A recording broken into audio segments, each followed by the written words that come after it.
गया है तो ठीक नहीं है। क्या कहा? तुम चले जाओ यूके जमीन पे। सुने सुने, पैसे की लालच नहीं, पैसे की कोई बात नहीं है, इसलिए बोल देता हूँ ताकि आप थोड़े देर के लिए मुस्कुरा लीजिए। मुस्कुराना किसी के बाप की सुन्नत नहीं, रसूल। हजरत जिब्रील ने कहा परवरदिगारे आलम चला तो जाऊंगा, नक्शा बताना भी तेरा काम है। और हजरत जिब्रील को क्या पता नहीं है, जिसने दोनों जहां उलट पलट के देखा हो उनको क्या पता नहीं है कि कौन कहाँ है, सब पता है। लेकिन अपने नक्शा बता दिया और बताने के बाद जैसे ही आप हजरत हव्वा रज़ियल्लाहु तआला अन्हा के कब्र पे आते हैं, कहा कि आप सो रही हैं, आपके जवाब दी थी कि मैं करूं तो क्या करूं, कहा खड़ी हो जाओ इसलिए कि आज तुझे आमीना की बारगाह में चलना है, आमीना के आंगन में चलना है। इसलिए कहा नबियों का सरदार आ रहा है, सुभान अल्लाह। हजरत हव्वा भी खड़ी हो जाती है। तब एक मर्तबा अल्लाह अल्लाह आलिम तसव्वुर में हजरत जिब्रील से मैंने सवाल किया था, क्या जिब्रील ये बताओ आपकी गोली के अंदर ये दम है कि आप कह दे रहे हैं तो नबियों की माँ है कब्र छोड़ के खड़ी हो जा रही है। तो जवाब ये मिला था कि आवाज देना जिब्रील का काम है और जिंदा करना रब कायनात का काम है। जिब्रील तुम आवाज लगाते जाना, रब जिंदा करता चला जाएगा। देखो तो सही, अगर हम खुशी मनाते हैं देखिए कोई कमाल की बात नहीं है। अरे नबी के आमद के सत्य में, नबी पैदाइश के वक्त में कुर्बान जाओ, ताइयों का इंतजाम अगर कोई कर रहा है तो परवरदिगार आलम कर रहा है। और अगर ताइयां भी आ रही है तो आम औरतें नहीं बल्कि नबियों की माँ है। नारे तकबीर, नारे रिसालत, नारे रिसालत, सरकार क़यामत, सरकार क़यामत, सरकार क़यामत, सरकार क़यामत, नारे तकबीर, नारे रिसालत। हिंदुस्तान का एक बहुत बड़ा खतीब जो झारखंड से चल के आपके वहाँ आए हैं, मुझे उनका भी ख्याल करना, लेकिन जितना देर सुनेंगे नासिर सुना के जाएंगे, चाहे कल के लिए फिर दवा कल गोरखपुर के लिए जाना है, लेकिन वो नहीं, बड़ी मोहब्बत वाले लोग मिले हैं, सुभान अल्लाह, बड़ी दिलदार लोग हैं। अभी आप नारा सुन रहे थे कि दिलदार की आमद, सब कह रहे थे कि मरहबा, ये सरकार की आमद मरहबा। अच्छा एक चीज बताइए, दिलदार के माने क्या? नारा तो हम सब लगाते हैं। दिलदार के माने क्या होता है? दिल रखने वाला। क्या है? दिल रखने वाला या दिल में रखने वाला। हाँ, चाहे दिल रखने वाला या दिल में रखने वाले। तो पूरी दुनिया के लोग आए तो दिल रखने वाले आए, और मेरे मुस्तफा आए तो दिल में रखने वाले वाले। वाह सुभान अल्लाह। मेरे मुस्तफा आए तो दिल में रखने वाले बन के आए, वरना दिल तो आपके पास भी है और मेरे पास है, मौलाना फजल हक साहब के भी पास है, मास्टर अमजद साहब के पास भी है। लेकिन ये बताओ, इनके दिल में अगर झांक के देखोगे तो कहीं माँ की मोहब्बत नजर आएगी, कहीं बाप का मोहब्बत नजर आएगा, कहीं बीवी की मोहब्बत नजर आएगी, कहीं औलाद की मोहब्बत नजर आएगी। गोया दुनियादार होने की हैसियत से हम दुनिया के लोगों की मोहब्बत अपने दिल में रखते हैं। ऐ मुसलमानों, उन्हें जवाब दे दिया जाए जो ये कहा करते हैं कि नबी हमारे तरह बशर होके आए हैं, तुम्हारे दिल में तुम्हारे माँ का ख्याल है। लेकिन आओ देखो तो सही, हजरत आमिना खुद ही इरशाद फरमाती है कि जब मेरा बेटा, जब मेरा लफ्ते जिगर, जब मेरा प्यारा, जब रूहे समी पे आया था तो अपने बाप को याद नहीं किया था, अपनी माँ को याद नहीं किया था, अपनी खानदान को याद नहीं किया था, अपने कुंबे को याद नहीं किया था, बल्कि यह एहसान तो देखो रब्बे कायनात के मुकद्दस नबी का कि जब मेरे मुस्तफा आ रहे हैं तो लब पे तराना कुछ और नहीं है, बल्कि तराना है तो अल्लाह अल्लाह रब्बे हबली उम्मती की सदा बुलंद हो रही है, रब्बे हबली उम्मती की सदा बुलंद कर रहे हैं। ऐ मुसलमानों, दुनिया के अंदर अगर इंसान का इंसान पे एहसान हो जाता है तो सुबह क़यामत तक वो नहीं भूलता। माशाअल्लाह माशाअल्लाह। मास्टर अमजद साहब या ये जितने लोग हैं, अब एक आदमी का नाम रखो तो कहेंगे खाली उन्हीं को पहचान रहे का ये भी गड़बड़ है, ये भी गड़बड़ है। बड़ी दिक्कत है स्टेज पर, बड़ी दिक्कत है, लेकिन कहा जाए तो क्या कहा जाए, मचल के बोलिए ना सुभान अल्लाह सुभान अल्लाह। एक शेर बोलूं क्या? अब हम अपना ट्रैफिक अब हम अपना चेंज करेंगे, इनका वाला हो गया, अब इनका वाला क्या होगा जी। अब अपना ट्रैफिक हम चेंज करेंगे, सुनेंगे? जब मदीना चलेंगे कितने लोग चलेंगे, जरा हाथ उठा के बताइए तो। माशाअल्लाह, मौला सबको मदीने की हाजिरी नसीब अता फरमा। कि भाग्य की सेहमत सब हो, भाग्य की सेहमत सब आपन जगई दी मदीना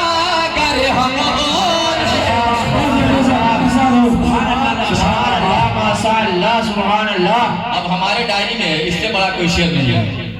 और शकील साहब ने मुझसे कहा था, बिल्कुल सही है। मोहब्बत से बोला सुभान अल्लाह।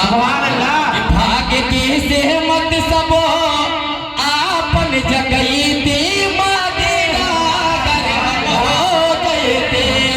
और जाके तैबा से, अरे जाके तैबा से वो वापस न आई थे मदीना हम हो गए थे।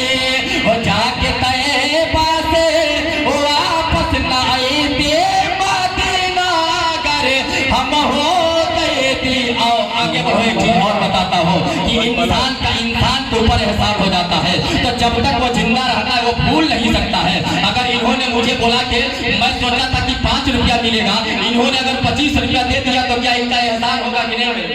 जी बेशक। जी जी गाँव के प्रधान जी आपके हैं ना जी। अगर आपने उन्हें वोट नहीं दिया हो, अगर वो बेचारे आपका आवास बनवा दे तो उनका एहसान आपके ऊपर हो जाएगा ना? जी जी हाँ? हो जाएगा ना?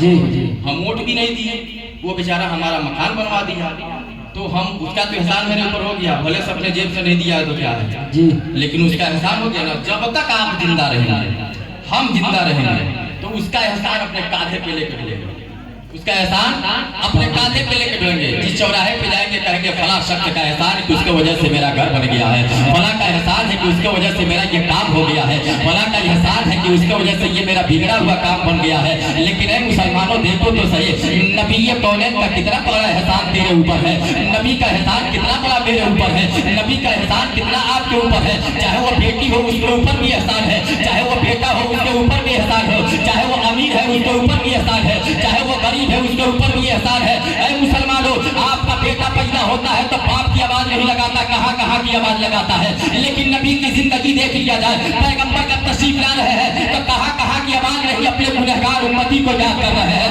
यहीं तक महदूद नहीं है। अब मैं अल्लामा फजल हक बारगाह में चल रहा हूँ, बारगाह के बारगाह में चल रहा हूँ, दुआ चाहता हूँ, यहीं तक महदूद नहीं है। ये तो पैदाइश का मंजर है। लेकिन जब नबी ने सारे शोर पहुंचे थे तो पहुंचने के बाद उस वक्त भी अगर याद किया था तो अपनी गुनहगार उम्मती को याद किया था, सर को सस्ते में रखा था तो गुनहगार उम्मती को याद किया था। हजर में थे उम्मती को याद कर रहे हैं, सफर में है उम्मती को याद कर रहे हैं, नमाज में है उम्मती को याद कर रहे हैं। और यही तक महदूद नहीं है, किताबों के अंदर ये मिलता है कि जब नबी के आशिकों ने नबी के कायनात को कुर्बान जाओ जब कब्र के अंदर उतार दिया था और उतारने के बाद सहाबियों ने कान लगा के सुना था तो क्या सुना था कि लोग लबे हिल रही है, नबी की ज़बान से आवाज आ रही थी तो कुछ और चीज की आवाज नहीं आ रही थी, बल्कि पैगंबर के लब से आवाज नहीं आ रही थी कि रब्बे हबली उम्मती, रब्बे हबली उम्मती, कुर्बान जाओ। पैदा होते भी नबी हमको याद कर रहे हैं और कब्र के अंदर भी नबी हमको याद कर रहे हैं।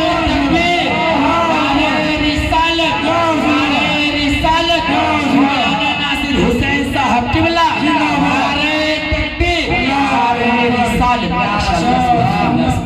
माशाअल्लाह। इससे बड़ा भी कोई एहसान है? बोलिए ना। नहीं, इससे भी बड़ा कोई एहसान है? एक चीज और सुन लीजिए, जहां महशर के मैदान में सब कह देंगे सही है, आपने सुना होगा, ये कोई नई बात नहीं है। लेकिन उस वक्त एक चीज बताओ, आखिर आपको जन्नत तक लेके जाने का काम कौन करेगा? कौन करेगा? नबी करीम करेंगे। सुभान अल्लाह, सुभान अल्लाह। ये ईमान है ना, ये ईमान है। अगर हम नबी वाला होके रहेंगे तो नबी हमारे होके रहेंगे। ऐसा नहीं कि अगर हम नबी वाले बन के नहीं रहेंगे, जब बाप बेटे का होके नहीं रहता है तो बाप उसका नहीं होता है, तो अगर हम नबी वाले होके नहीं रहेंगे तो क्या नबी हमारे होके रहेंगे? नहीं नहीं। लेकिन सुनो, एक चीज बताता हूँ, ऐ मुसलमानों, माशाअल्लाह सुभान अल्लाह, ये रोजाना का एक मामूल मेरा बन गया। भाई आपकी कमाई में बरकत ज्यादा, मैं बचल के बोले आमीन, आप भी बोलते हैं आमीन। आज प्यार से बोल लीजिए आमीन, आमीन। मत जाइए आप लोग, आके बैठिए, प्यार से बोलिए सुभान अल्लाह। एक चीज सुनो, मेरे मुस्तफा है, पैगंबर इस्लाम है, मस्जिद नबवी शरीफ है, वो मेरे आका तशरीफ फरमा है। अनकरीब एक सहाबी रसूल खड़े होते हैं और अर्ज करते हैं कि या रसूलल्लाह, आज हम आपको देख रहे हैं, आप हमको देख रहे हैं। सुभान अल्लाह। या रसूलल्लाह, हम नमाज भी आप ही के पीछे पढ़ा करते हैं। या रसूलल्लाह, वक्त मिलता है तो दावत आप ही के साथ बैठ के खाया करें। या रसूलुल्लाह, जहाँ जहाँ आपका हुक्म होता है वहाँ वहाँ चले जाया करते हैं। कहा कहना क्या चाहते हो? कहा कि या रसूलुल्लाह एक चीज बता दिया जाए कि कल बरोज़े महशर अल्लाह अल्लाह जहाँ नफ्सी नफ्सी का आलम होगा, कोई किसी का पुरशिस हाल नहीं होगा, कोई किसी का हाल पूछने वाला नहीं होगा। जिस माँ और बाप के अंदर ये मोहब्बत होती है वो उससे नहीं पूछ सकेगा। ऐ पैगंबर इस्लाम, वहाँ हम आपको तलाश करेंगे तो कहाँ तलाश करेंगे? आओ अल्लाह अल्लाह अपने गोद के परवरता से पूछिएगा तो जवाब मिलेगा। पैगंबर इस्लाम ने कहा था अगर मुझे तलाश आपको करना है तो किसी और मकाम पे नहीं बल्कि 3 जगहों पे ढूंढ लेना, 3 जगहों पे ढूंढ लेना, कुर्बान चाहिए। तब सहाबी रसूल ने कहा था या रसूलल्लाह, क्या उन 3 मकामों पे एक बार मिलते हुए नजर आएंगे? नबी ने कहा एक बार एक वक्त में मैं मिलता हुआ नजर आऊंगा। ये भी नबी की अजमत है कि नहीं है? आज अगर फजल हक से पूछेंगे, फोन करके कहा है तो जवाब देंगे मेरे मदरसे पे आ जाएंगे। अगर पड़ताल होंगे तो जवाब देंगे पड़ताल में आ जाएंगे। अगर मस्जिद में होंगे सद्दाम भाई तो कहेंगे मस्जिद में आ जाएंगे। ये एक इंसान 3 जगह नहीं मिल सकता है। पैगंबर फरमा रहे हैं कि मेरे सहाबा इन तीनों मकामों पे जहाँ जहाँ जाओगे किसी और को नहीं पाओगे। अगर सबसे पहले पाओगे तो अपने प्यारे मुस्तफा को। माशाअल्लाह, सुभान अल्लाह, सुभान अल्लाह। आएंगे, बिल्कुल आएंगे। बड़ा अच्छा इंतजाम इन्होंने किया था। मैं दुआ करता हूँ कि परवरदिगार आलम इनके कमाई में बरकत था। तमाम आलिमों के खाने का इंतजाम उन्होंने किया था। उसकी वजह एक उसमें से जाए समझ लीजिए। हाँ, मैं नहीं सोचता कि वक्त जाया किया जाए, कोई मतलब नहीं बनता। आपने मुझे बुलाया मैं सुनने के लिए और आप आए हैं सुनने के लिए इस बात में, तो मैं सुनाऊं और आप सुनो। उसमें से सिर्फ एक बात सुनिए। साहबा ने कहा था या रसूलल्लाह वो 3 मकाम कौन है? नबी फरमाते हैं कि पहला पुलसरात है, दूसरा क्या है तो मीज़ान अमल है, तीसरा क्या है तो हौज़ कौसर है। जरा देखो तो सही, मेरे मुस्तफ़ा ने कहा था ये 3 मकाम है। ऐ मुसलमानों आवालो, आपने सुना भी होगा कि महशर के मैदान में लोग अपनी ही गर्मी में अपनी ही पसीने में शराबोर होंगे। कोई घुटनों तक, कोई टुकड़ों तक, कोई नाप तक, कोई सीने तक। अल्लाहू अकबर कबीरा। आखिर नबी क्यों कह रहे हैं कि हौज़े कौसर पर रहेंगे? नबी क्यों कह रहे हैं कि हौज़े कौसर पर रहेंगे? नबी क्यों कह रहे हैं कि पुलसरात पे देख लेना? आओ पुलसरात की वजह समझ लो। मैंने आलिम तसव्वुर में पूछा, गोया सहाबा ने पूछा था तो नबी यही जवाब दिए थे कि सुन लो, पुलसरात के रास्ते पे मैं रहूंगा और देखूंगा कि मेरा दीवाना एक अमजद नाम का होगा जो मुल्क हिंदुस्तान का रहने वाला होगा। दूसरा दीवाना होगा जिसका नाम कैस होगा, वो भी हिंदुस्तान का रहने वाला होगा। तीसरा दीवाना है जिसका नाम फजल हक है। चौथा दीवाना है जिसका नाम सद्दाम है। मुझे देखा नहीं है लेकिन कलमा मेरा ही पढ़ा करता है। मुझे देखा नहीं है, मेरी बताई हुई बातों पे अमल किया करता है। जिस तरीके से मैंने सजदा करने के लिए कहा था आज वैसे ही सजदा कर रहा है। जैसे मैंने रुकू करने के लिए कहा था वैसे ही रुकू कर रहा है। जिस तरीके से मैंने तस्बीह बताया था वैसे ही वो गिनता हुआ नजर आ रहा है। रब के महबूब फरमाते हैं कि मैं कुछ अमल नहीं करूंगा बल्कि देखूंगा कि 2-4 नेकियों की वजह से वो लड़खड़ा रहा होगा तो नबी फरमाते हैं कि मैं उसको सहारा दे दूंगा, इशारा दे दूंगा और देने के बाद इस पार से उस पार लगाते जाऊंगा।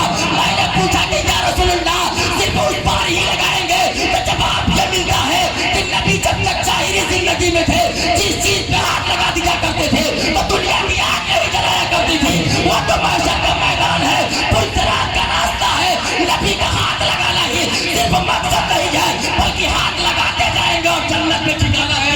नारे तकबीर, नारे रिसालत, नारे रिसालत, सरकार की आमद, सरकार की आमद। नारे तकबीर, नारे रिसालत। सुभानअल्लाह, माशाअल्लाह। आप लोग आवाज नहीं ले भाई, फ्रेश मिलेगी ना? बात मेरी समझ में आ रही है ना? ले जी बोलिए भाई, ऐसा नहीं बोलना, उसको कब किया जाएगा? बात समझ में आ रही है? आप अपने हिसाब से उसको सेटिंग करा लीजिए। कर दो भाई। नहीं है अच्छा, शकील साहब को सुने हैं आप लोग ना?